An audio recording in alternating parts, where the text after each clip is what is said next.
Welcome to the Find Your Leadership Confidence podcast with Vicki Noethling. You are about to discover impactful lessons that help you grow as an individual, grow your confidence, and find the positive and good within you, so you powerfully and authentically become the best version of yourself. Be sure you visit our website at www.findyourleadershipconfidence.com. While you're there, subscribe to us via your favorite network. Now tune in, get ready, and enjoy the journey of emerging as a leader of exception in the 21st century. Welcome, everyone, to the Find Your Leadership Confidence podcast. I'm your host, Vicki Noethling, coming to you from Roswell, Georgia. The goal of this podcast is to bring topics and guests that will empower you to become that confident leader and take your business and your life to the next level. Today, I am really excited to speak with Kisha Wynter, and let me tell you about Kisha.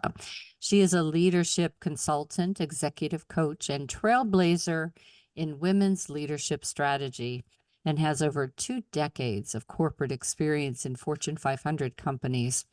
As the visionary founder and CEO of Wynter Rich Enterprises, she has an impressive track record of developing and training leaders in over 50 countries. She is dedicated to guiding organizations and creating exclusive cultures where every individual can thrive regardless of their background. Kisha is passionate about helping leaders recognize and leverage what makes them distinctive so that they can break through perceived limitations and reach their full potential. Her book, being released in September 2024, Your Power Unleashed: How Savvy Women Use Courage to Get Promoted, Get Paid, and Find Fulfillment, will help you, my audience, shatter the shackles of self-development, or self-doubt, fear, and things that have held you back at work, embracing your professional success as your birthright, and achieving professional success with grace and ease. The book and interviews will serve as your guide to dodging professional landmines and using those and breaking through from those things that blindside you, because you now have a robust and powerful network that supports you.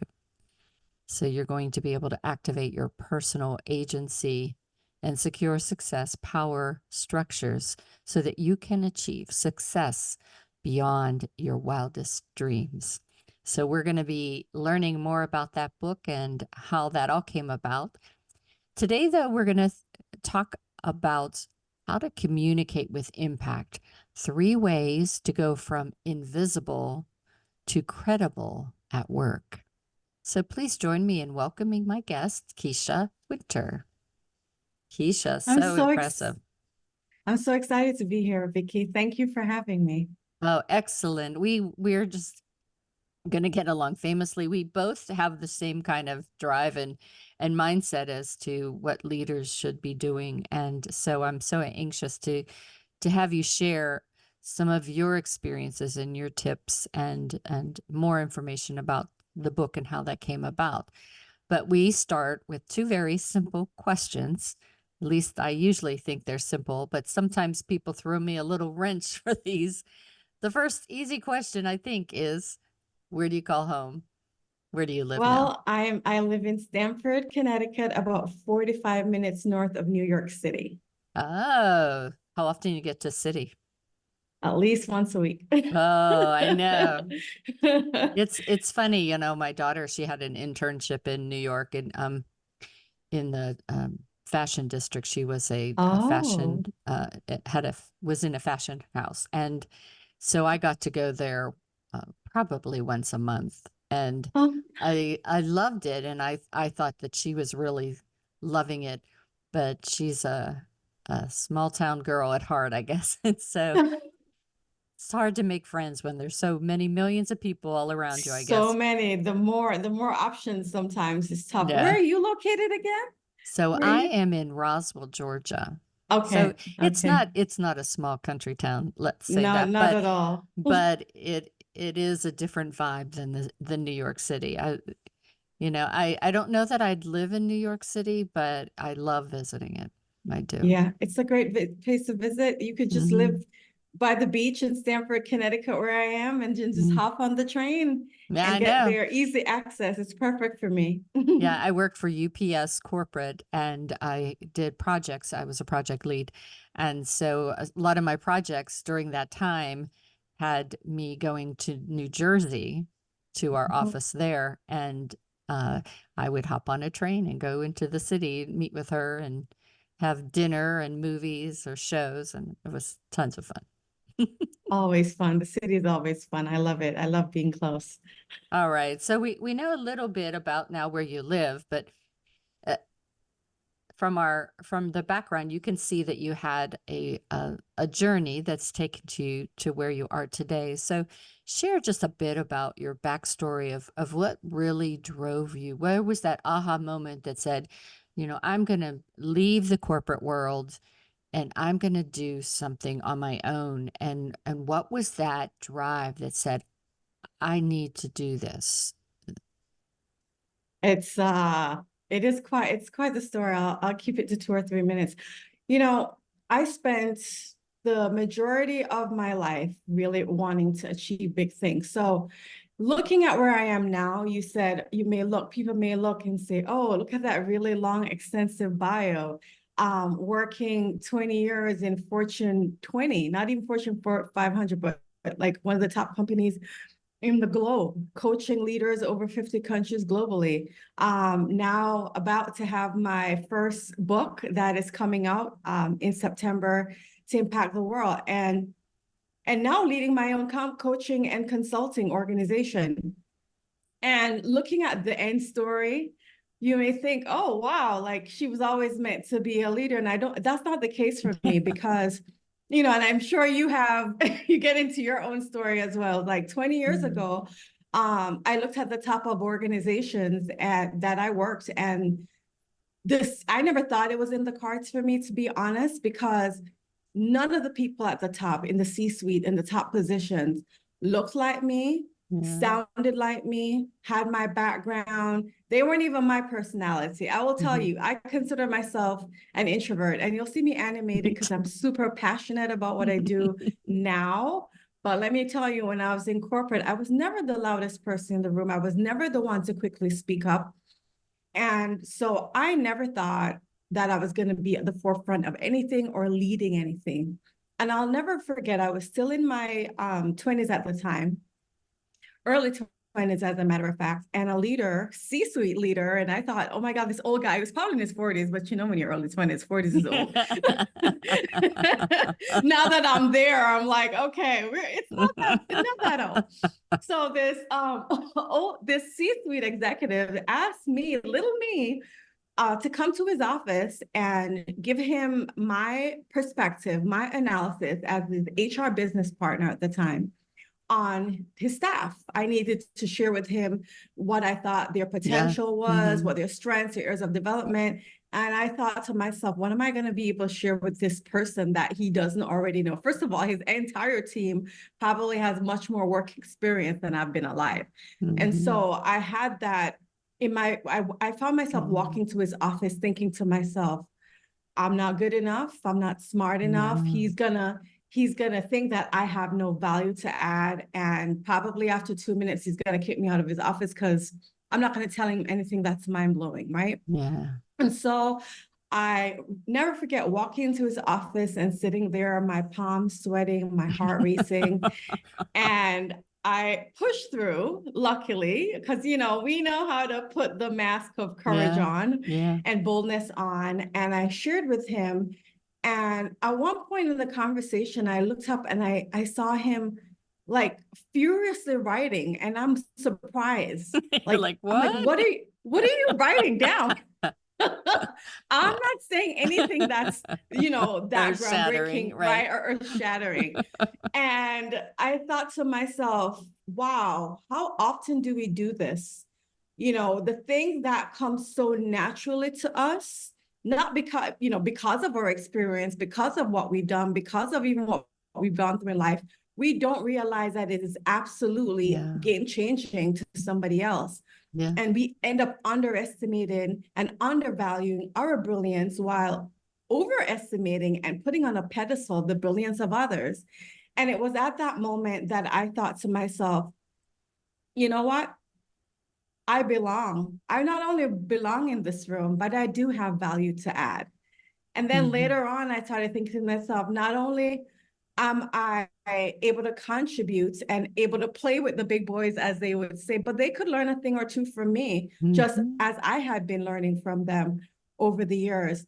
And it was at that moment that I realized that the voice of self-doubt is the true imposter, not me, not us. It's so And true.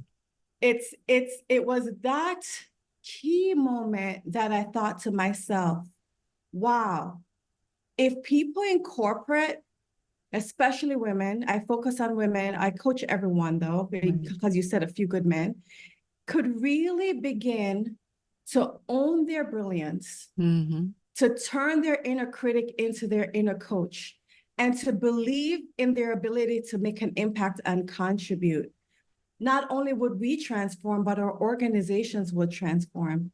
And that is why I decided at that point, it wasn't at that point, it was after a couple more decades of being in corporate, of having this happen over and over again and being in promotional conversations in closed doors, hearing that this person doesn't communicate effectively because they don't have the confidence, because they can't own the room. And so they're limited in terms of their potential to get to that next level in a corporation.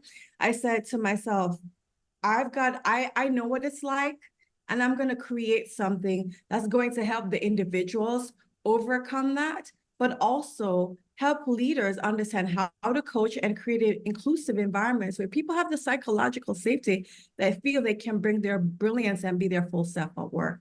And so that in a nutshell is what led me to where I am today, where I am coaching leaders and executives and people that are considered high potential to really step into their brilliance and to contribute at their highest level. Awesome. So many good things to unpack there. Just what you just said is so important. I remember that whenever for many years, I had a great mentor. And then when he retired, it was when the self-doubt started to come in again, and think, because I had managers that I soon came to recognize that this, at that time, just supervisor, was able to influence people. And rather than embracing that and using that, this young person that is able to reach others and get them to do things that they needed done, they just said, oh, well, your style's not right. You don't know how to communicate on different levels, and you have to do this. So, for me, that just meant, okay, I'm going to just keep on working in self-development and all those kind of things. But you always then had that voice, that person telling you and keeping you from saying things in meetings that you knew needed to be said. And then the thing that always got me so bad was 5 or 10 minutes later, some other man in the room said exactly what I was thinking to say. Same, and it just made me like so aggravated. And I thought, okay, I'm just going to start saying what I think. And it really wasn't, I went to college from 45 to 50, 46 to 50. And so when I saw how well I did in all of these discussion groups and things, and I thought, I really do know something. I'm not that invisible person. And so I just said, you know what? I don't care. I'm 50 years old. The ceiling's gone. I don't care anymore. And so I just started to be me. And that's when the confidence came out. And that's where, like, okay, I'm just going to say what I think. You could take it or leave it, but at least I will feel better about myself. And I think that's when so many women need to get to. And that's why you and I do what we do, is to try to convince people to have the courage to go from invisible to showing that they are credible, they are valuable, and what they have to say is important. And it is really important. And the first person that has to know it, the first person that has to buy in and be convinced of this is us. Yeah. Right? We could talk about all the opposition and the glass ceiling, and they exist. Trust me, I've seen it, I know it, they do exist. But the number one thing, we just came out of the Olympics, and Simone Biles just was amazing. But 2 years ago, she was criticized and ridiculed because she decided to take a step back for her own mental health. But I think she was like 24 or something, 25 at the time. And I'm like, what courage on a world stage to do that, to really begin to know what you need and to be bold and courageous enough to step into it and actually demand of yourself what you're worth, and then come back in and crush it. And so this is what I want, to help women, men, and we'll talk about invisible to credible. But the reality, something that stood out to me that you just said, is that there's nothing wrong with us, right? Yeah. That mentor was saying, so you got to fix your style. Actually, there's no style that's wrong. It's about learning to flex the situation that you're in. That's so people right. that are more quiet and more listening, guess what? That is my natural state. And I'll say it for myself, I'm an exceptional coach because of that. I'm That's listening. exactly right. I'm picking up on things that people are so busy talking don't pick up on, unless I have the stage to talk like I do now, then I'm going to talk, right? But then the person that's always speaking, right, they need to be quiet and listen sometimes. And the flip side, the people that are quiet, at times they have to step in their power and speak up. It's about flexing your style. So there's nothing wrong. And that's what I push against, is that narrative. It's understanding the situation that you're in and flexing it, being able to flex, because that's where the strength comes in, what the situation is calling for. You know what? I started out coaching. I was just coaching in public speaking, being a communicator, because there's so many people that have great gifts, have great tools and processes and are wonderful authors, but they just don't feel comfortable promoting it. And so they'll hire somebody else to talk about what they do and how they do it.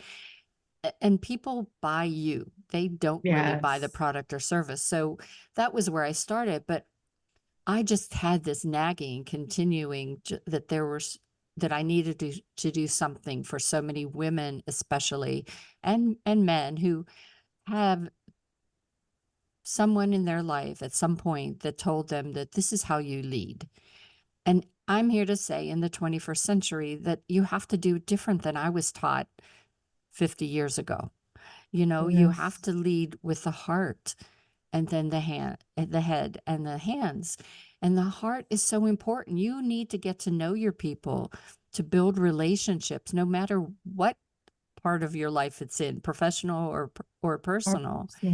And then once you understand and active listen to what people's needs and problems are, without speaking to speak, but speaking to and listening to understand, then you can start to strategize on how to help them.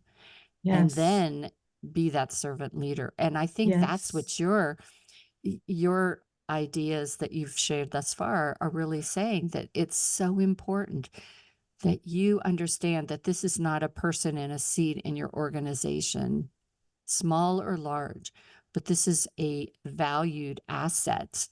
And how can you help them grow and develop to be even more of an asset to your business? Yes. And as leaders, that's our responsible, to make others better and to pull out that greatness in people, even when they don't realize it. And it's something I'm committed to, because somebody had to do it for me. Somebody had to see that brilliance in me and pull it out of me. So my job is to just pay it forward. So what are some of those 3 ways that we talked about to go from invisible to credible? Well, before we get into the 3 ways, I want to say, and this is really about communication, and I'm glad to hear that you were you're a speaker coach and trainer, because there are techniques and there are strategies, and I'm going to talk about the 3 things to do now. But that's exactly why I talked about self-doubt and fear, because before you even get into the strategy, you really have to know what your value, your worth, what your differentiators are, and you're not looking for that external validation. You see, a lot of us as women, right, we were raised a certain way, not to ruffle feathers, Mm-hmm. to be very nice, speak when, the messages and the narratives, right, where you grew up with, like, Yeah. speak when you're spoken to, children are to be seen and not heard, all Mm-hmm. these things that we are told when we are young. And then by the time we get into corporate, all of a sudden we're supposed to own our voice, own our power, and show up, Yeah. when we've spent, by the time we get into corporate, if you come right out of college, 22, 23, 24 years old, you spent 24 years old silencing yourself Mm-hmm. and not speaking up. And so the first thing I say, it's understanding how you have been acculturated or programmed to shrink, Right. and being intentional, because transformation doesn't happen by accident. Being intentional about rewriting those scripts and owning your voice and speaking up and not silencing yourself. And as a part of doing that, now, when you work through the removing the self-limiting beliefs, then you get into the 3 ways to go from invisible to credible at work. And and these are 3 communication, and I'll say them, the 3 high level, and then we can go deeper into each one. I alluded to the first one before. It's about flexing your communication style, right? Not communicating the same way in every situation. And the second is really speaking in bullet points, right? Knowing, understand, I'm doing it right now. What are the 3 points you want to make so people are following you? And the third is about slowing down your speech. Yeah. Oh, Right. yes. So, and so, yeah, so it is going back to, so I'm going to go into each one now, if it's okay. Yeah, good. All right, fantastic. So it's interesting because yesterday I was speaking to one of my clients. A lot of times I'm speaking to individuals, whether or not they're male or female, that they don't own their voice, they don't own their power. And like you, they're trying to force themselves to speak up. I'll never forget, I would go to promotion meetings in a specific organization that I used to work in. And I'll never forget, you would have alpha males in that organization Yes. speaking up and really loud. And I, like you said, I was not heard a lot of times in those discussions. And I don't know if you remember the Amy Cuddy video. Is it Amy? What's her name? The woman that spoke about, I don't remember her exact name, but she spoke about the power pose. Oh, that's So, right. Yeah, from 6. so I saw the YouTube video, the TED Talk, I think it was. Mm-hmm. I'll never forget, I watched it. And I said, all right, this is what I'm going to do. And I literally did it because nobody's hearing me and I'm like invisible. So I'm like, I'm going to own my power. I'm going to stand up and they're going to listen to me. And you know what was funny? I did it. And I stood up and I said, this is what we should be doing. And I was speaking in the strongest voice I could be. It must have been weird. And I felt so super weird, so uncomfortable. But you know what? People listened to me. And then halfway through the meeting, I saw all the other guys there. Like when they started standing up too. So I was like, oh my gosh, the fighting of the egos. And the reason that I did that is because, again, I am more of a person, when I speak, I love to share information. I love to share data. I'm rationalizing in my communication style, and that's one way. But sometimes you have to show up in your power and be assertive and confident. And so this is why I tell people, there's a Harvard Business Review article that I always refer to. We could put it in the show notes. I didn't write it, but I use it in my coaching all the time. It's, what is your communication style, right? And this is why I say to you, it's not about one being right or wrong. They're all good depending on the situation that you're in. That's right. So in that moment, I needed to flex my style to be more assertive, right? My natural tendency is to probably be more negotiating, right? Be more rationalizing. Other people get so stuck in sharing data all the time that they've lost their connection with other people. And so Yeah. it's about being inspiring, like Mhm. touching the hearts and the minds of people. Sometimes it's not the data that's going to Yeah, it's the be stories. influential. It's the story, it's the heart. Mhm. And so that is what flexing your communication style is about. It's about really identifying the audience and the room that you're in and the people you're talking to, and not defaulting to your default, whatever it Mhm. is. It's really assessing and saying what's going to work in this situation. Mhm. Right. So that's the first one. The second one is about speaking bullet points. You know, a lot of times people talk and talk and they're rambling, and the reason people don't Yes. listen to you become It's like, invisible. what? It's like, I can't even follow what you're That's saying. right. I had a C-suite executive woman, you know, that I Mhm. was coaching at one point, and I met with her stakeholders, and one of her stakeholders said, he was on the board of directors, and said, you know, this woman, let's call her Anna. Anna's great. She's fantastic. But, and we know she's smart. She knows her stuff. She comes super prepared, but like, I have no idea what she's saying because she's That's rambling on right. and on and on and on. And she loses everybody. And she brings all the data in the deck and she's sharing all the data. And we're like, well, what's the call? What's the call to ask? What's the call to action? What are we supposed to do? And I love this person's word. I say speak in bullet points. He said speak in headlines, not in paragraphs. That's right. Right? Which That's I love that right. analogy. When you look at the billboard catches your attention because it says, you know, one line that, like Nike says, just do it. Okay, you know what the message is. Yeah. And so this is why I started out with sharing what my 3 points were. And most people, if they hear 3 points, you're listening, you're writing down, they're taking notes. Now you capture people's attention. That's right.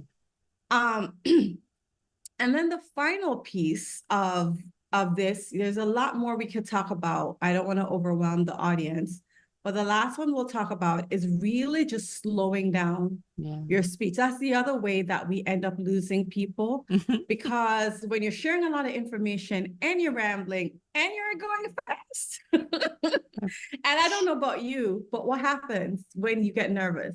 At least for me, when I'm You nervous, talk faster. Yeah. So Mhm. this is what I say to people all the time. Breathe. Breathe. Use Mhm. deliberate pacing. Mhm. Use pregnant pauses. Yes. What does it allow people to do? Internalize, Mhm. process the information. Now, if they don't understand something, you've created a space that people can actually interact with you, ask questions, and you become a lot more, what's the word? It's engaging, Yeah. but But it's impactful. it's impactful. It's Mhm. impactful. And it also allows you to enunciate and articulate. Yes. Right? Like when you're rambling, you speak with people with different accents. So I said I work with people from over 50 Me countries too. globally. I wasn't born in the US myself. I spent most of my life here. But if you have an accent or you speak, you know, you're speaking in English, for example, in a second language, and you're concerned, I have a lot of my clients who are like, I'm concerned about people understanding me. I'm like, slow down. That's it.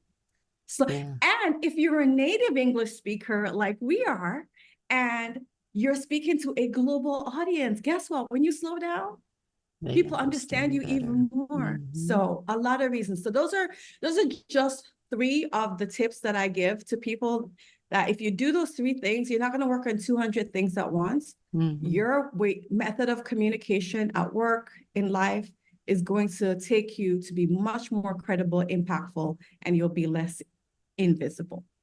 Wow. Time is flying by. I'm going to just have time for one more question, but I will let the audience know that I will have Kisha back so we can delve even more deeper into some of the things that I didn't get to ask her, like the DIVA methodology. We'll probably just do a whole podcast on that. But I wanted you to just chat a little bit about your new book that's coming out in September. Just I gave some highlights in your bio, but why should my audience read that book? What are 2 or 3 takeaways that you think were your goal for the reader's benefits of buying that book? Yeah. Well, I started by telling my story of why I went into business. And really that's also why I wrote this book. It's just by seeing brilliant people, especially women, not stepping into their full potential and making the impact that they want to make professionally and just feeling like they're living a life of purpose. You know what? We spend the majority of our waking hours at work. Yeah. So if we're not happy at work, it's a significant portion of our life in which we're not happy. And so the name of the book says it all. It's Your Power Unleashed.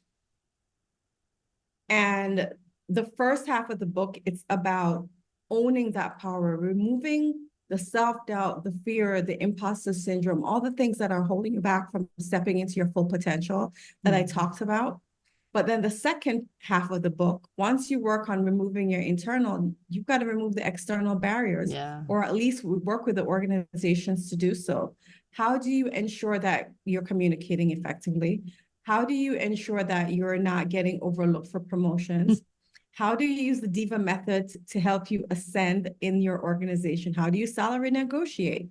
These are all the tactical, and so that's what I call it, unleashing your power.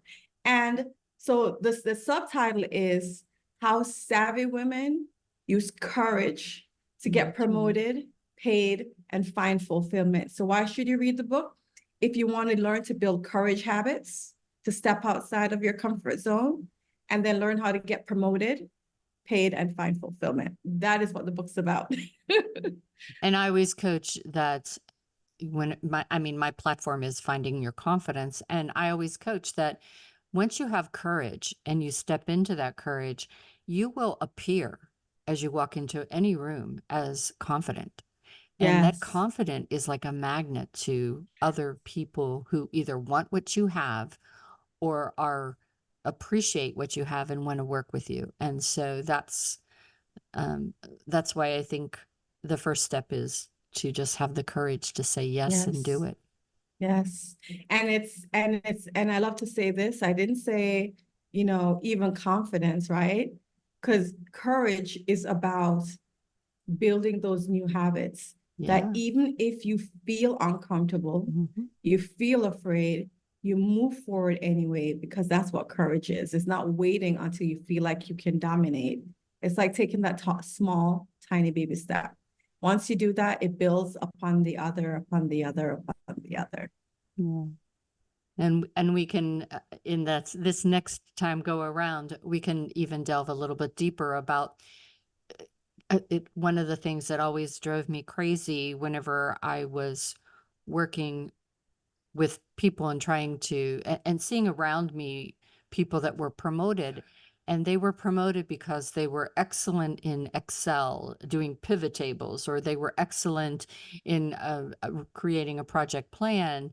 But the thing that they weren't getting coached on is exactly what we're talking about here. How to be a better communicator, how to be a better leader, how to build relationships with people. So often you might have the skill set to be a great engineer or a great project executor, if you will, but you have people now that work with you and for you.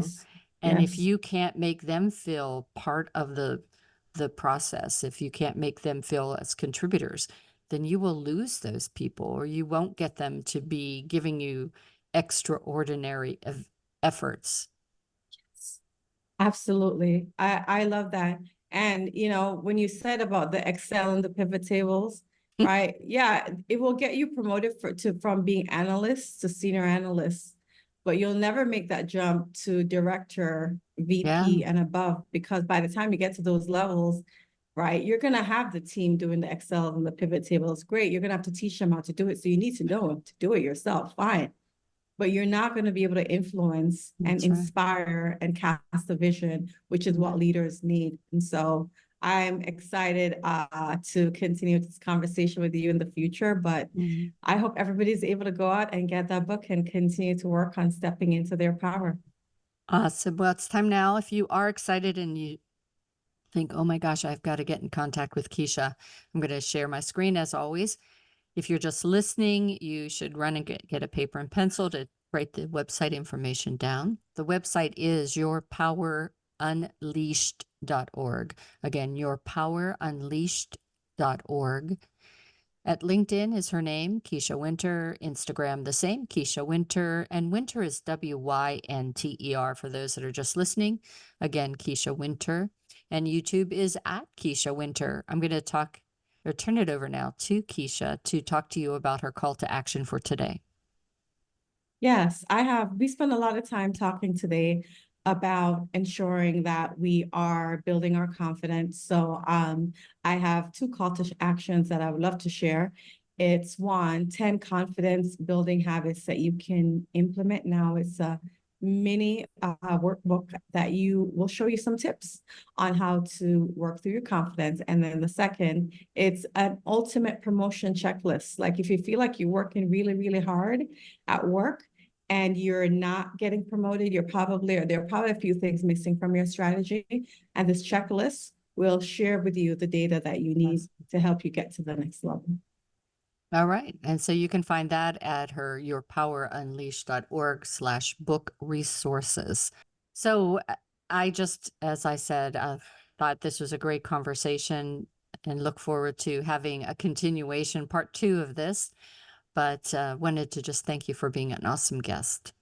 Thank you for having me, Vicki. It was great being here. Awesome.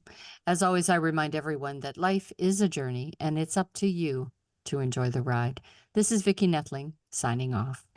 Thank you for tuning into the Find Your Leadership Confidence podcast with Vicki Noethling, where we share impactful lessons that help you grow as an individual, grow your confidence, and find the positive and good within you so you powerfully and authentically become the best version of yourself. Remember to visit our website at www.findyourleadershipconfidence.com and enjoy even more great episodes like this one. Again, while you're here, subscribe to us via your favorite network. We look forward to seeing you next time on the Find Your Leadership Confidence podcast.